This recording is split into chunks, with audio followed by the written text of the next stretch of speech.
Intro.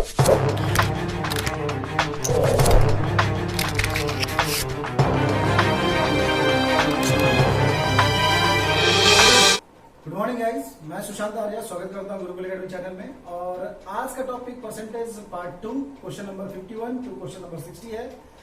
चलिए देखते हैं क्वेश्चन नंबर 51 में क्या बोलता है। क्वेश्चन नंबर 51 है कि दीपक अनिल की ऊंचाई दीपक से 60% अधिक है और तो दीपक की ऊंचाई अनिल से कितने परसेंट कम है। आपको पिछले वीडियो में मैंने बताया था कि जब भी कमी वृद्धि का क्वेश्चन रहता है तो आप वृद्धि में जोड़ना सीखो, कमी में कमी करना सीखो, लेकिन लिखने का तरीका ऐसा होना चाहिए। देखो आप 60% वृद्धि है तो 60 ऊपर और 100 में हम 60 ऐड करके सोचेंगे। मैंने बताया था वृद्धि में वृद्धि करना सीखो, कमी में कमी करना सीखो। अब बात करते हैं 100 क्वेश्चन नंबर 51। इसको जब हम काटेंगे 2 5 जा 2 8 जा 4 2 जा 4 15 जा 75/2 इक्वल टू 37/1/2 आंसर हो गया। चलिए क्वेश्चन नंबर 52 की तरफ देखते हैं। क्वेश्चन नंबर 52 है यदि x y से 10% अधिक है तो y x से कितना परसेंट कम है। क्वेश्चन सिमिलर है, आप उसको वही कंसेप्ट बनाओगे। यहां पे बात किया वृद्धि का 10% ऊपर 110 नीचे इंटू 100, ये 0 0 कट गया 100/11 इक्वल टू 9 1/11 आंसर आएगा। चलिए बात करते हैं 53 क्वेश्चन की ओर। 53 क्वेश्चन में ये बता रहा है यदि ए की आय बी की आय से 20% कम है तो बी की आय ए की आय से कितने। नॉर्मल सा क्वेश्चन है, सेम फंडा। आप यहां बात किया है कमी का, तो आप क्या करोगे 53 क्वेश्चन में कमी यानी कि 20% ऊपर नीचे 80 इंटू 100। अब इसको क्या करेंगे 0 0 कट गया।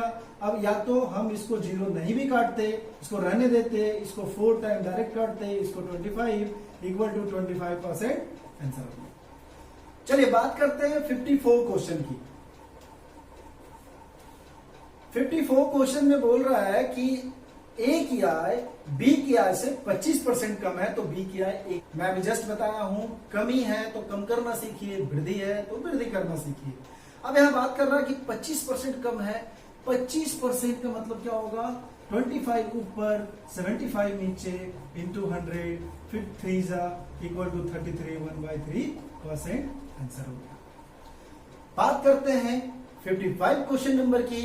तो 55 क्वेश्चन नंबर बता रहा है यदि ए की आय बी की आय से 50% कम हो तो बी की आय ए की आय से। सिमिलर क्वेश्चन आप क्या करोगे 55 में 50 ऊपर 50%, ये बात किया है कमी का, तो आप क्या यहां पे कर सकते हो 50 बटा नीचे 50 इंटू 100, तो ये 1 यानी 100% आंसर हो गया। क्लियर है। ये बात करते हैं 56 क्वेश्चन नंबर की। तो 56 क्वेश्चन नंबर हमारा है यदि ए का 60% इक्वल टू बी का 3/4 हो तो ए इज टू बी क्या होगा। ए का 60% इक्वल टू बी का 3/4 हो तो ए रेशियो बी क्या होगा। सिंपल सा लॉजिक है। आप क्या करोगे इसको आप छोटा कर दो 2 3 जा 2 5 जा यानी कि 3a/5 इक्वल टू 3b/4। अब b को इधर ले आओ, बाकी को उधर छोड़ दो, यानी a और b को हम नीचे ले आते हैं, इसको क्रॉस कर देते हैं। ये तो ऐसा ही रहेगा 5 क्रॉस और 3 नीचे, ये यहां पे 3 3 खत्म, यानी a ratio b equal to 5:4 answer हो गया। चलिए अब बात करते हैं 57 क्वेश्चन नंबर की। तो 57 नंबर देखते हैं लोग। देखिए 57 नंबर क्वेश्चन में बोल रहा है कि 740 का 35% एक संख्या से 34 अधिक है। इस संख्या का 2/3 कितना होगा। सिंपल सा लॉजिक है। आप क्या करोगे 740 का 35%, 740 का 35% और 35% निकालने के लिए मैं बताया हूं कि 25 और 10% निकालोगे तो आंसर आएगा। 25% का मतलब क्या होता है 25% का मतलब क्या होता है आधा का आधा। इसका आधा कितना होगा, इसका आधा होगा 370। हाँ, इसका आधा क्या होगा 370। अब हम बात करते हैं, आधा तो हमको निकल गया, इसका आधे का आधा क्या होगा, तो 36 का आधा 180 होता है, यानी कि 5, ये होगा आधे का आधा, तो आपका 25% तो आ गया। अब 10% चाहिए, तो 10% का मतलब मैंने बताया था 1 डेसिमल, आप इसको 1 डेसिमल करोगे तो 74 आएगा ना, 74 को आप इसमें ऐड कर दोगे, तो ये 9, 5 और 259 मेरा आया हुआ है इसका 35%। अब बात करता है कि 740 का 35% किसी संख्या से, यानी कोई एक संख्या होगी उस 34 अधिक है, तो 34 अधिक तो ये है, क्लियर है। अब हम अगर 34 इसमें माइनस कर देते हैं तो ये मेरा, ये क्या है, वो संख्या है। अब ये संख्या मेरे पास आ गया। अब इसका हमको क्वेश्चन पूछ रहा है, लास्ट में ये क्वेश्चन दिया हुआ 2/5 कितना होगा, तो इसका 2/5 कितना होगा, 5 से आप काट दो, 5 4 जा, 5 5 जा, यानी 90।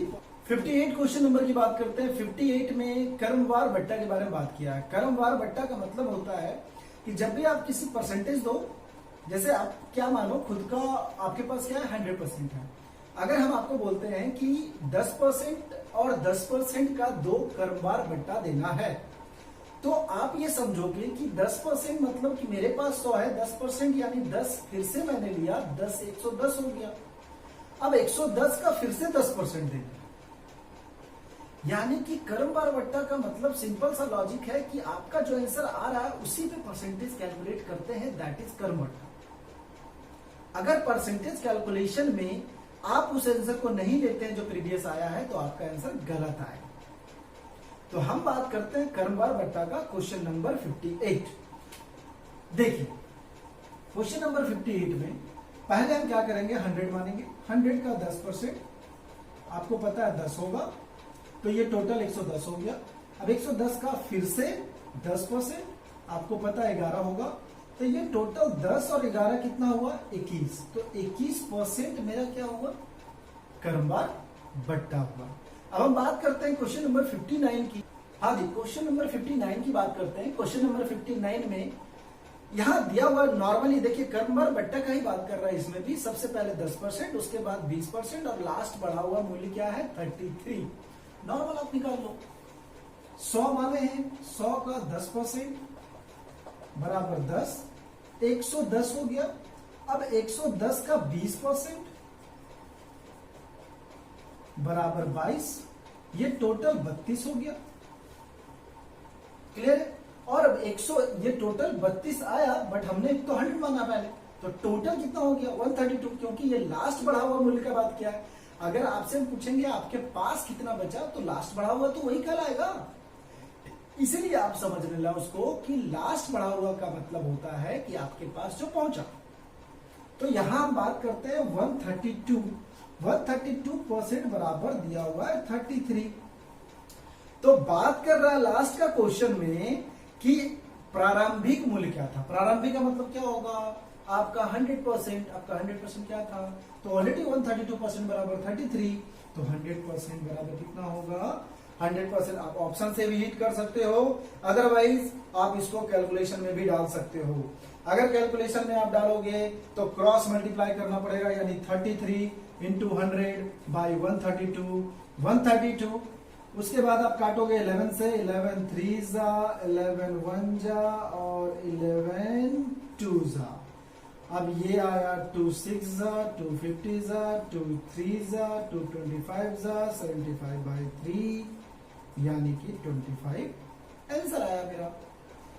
चलिए क्वेश्चन नंबर 60 की बात करते हैं। 60 में 20% और 5% किस क्रमवार बट्टे के समतुल्य है। जब भी आपको इक्वलिटी निकालना हो, जब भी आपको कंपैरिजन करना है, तो दिमाग में बैठा लीजिए कि आप अपोजिट चलोगे तो सबसे बेस्ट रहेगा। अपोजिट मतलब हम लोग बढ़ा के लेते थे ना, अब उधर बैक से चलना स्टार्ट करेंगे। जैसे देखिए 100 सबसे पहले 20% बोला तो 80/100 कर दो, 5% बोला तो 5/100 कर दो, 95/100 कर दो। ये गया 2 4 जा, 2 5 जा और 2 5 1 जा और 5 9 जा इक्वल टू 76। अब ये जो 76 आया, तो 76 तो आपका आंसर आया, लेकिन ऑप्शन में बोल रहा है कि किसके बराबर है। तो एक बात बताओ, अगर ऑप्शन में हम 24 को देखते हैं तो 100 का अगर 24 निकालेंगे और माइनस करेंगे तो क्या आएगा? 76 आएगा। आपने भी तो शुरू में माइनस करके 76 लाया, यानी कि इसका एक्चुअल आंसर क्या होगा? 24 होगा।